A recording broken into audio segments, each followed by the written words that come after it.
చేయూత పింఛన్ల దరఖాస్తుల పరిష్కారం కోసం కలెక్టరేట్ కార్యాలయంలో హెల్ప్ డెస్క్ ఏర్పాటు చేసినట్లు, అలాగే ఈ నెల 26వ తేదీన దివ్యాంగుల కోసం ప్రత్యేక యూడీఐడి శిబిరం నిర్వహిస్తున్నట్లు, చేయూత పింఛన్ల దరఖాస్తులు మండల మరియు గ్రామ పంచాయతీ కార్యాలయాల్లో సమర్పించాలని జిల్లా కలెక్టర్ ప్రతిమా సింగ్ శుక్రవారం ఒక ప్రకటనలో తెలిపారు.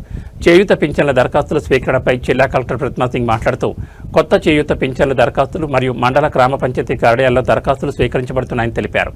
దరఖాస్తుల స్వీకరణలో ఏమైనా సమస్యలు ఉత్పన్నమైన ఎడల వెంటనే దరఖాస్తులు జిల్లా కలెక్టర్ కార్యాలయంలో గల హెల్ప్ డెస్క్ ను సంప్రదించాలన్నారు. 8008556112 చేయూత పెన్షన్లు హెల్ప్ డెస్క్ నెంబర్ను సంప్రదించాలన్నారు.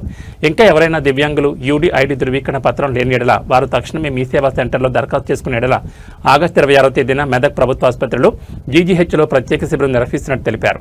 ఇంకా మిగిలి ఉన్నవారు మీ సేవా సెంటర్ ద్వారా దరఖాస్తు చేసుకోవాలని జిల్లా కలెక్టర్ తెలిపారు. పింఛన్ల కోసం దరఖాస్తు చేసుకునే లబ్ధిదారులు ఏదైనా ధృవీకరణ పత్రం లేని ఎడల వెంటనే సంబంధిత అధికారుల దగ్గరకు వెళ్లి తక్షణమే తీసుకునే విధంగా అన్ని ఏర్పాట్లు చేస్తామన్నారు.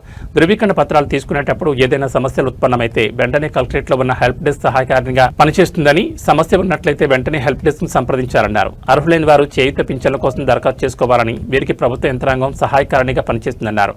లబ్ధిదారులు చేసుకున్న దరఖాస్తులను సకాలంలో తీసుకుని వెంటనే ఆన్లైన్లో అప్లోడ్ చేయాలని సంబంధిత ఎంపీడీఓలను కలెక్టర్ ఆదేశించారు.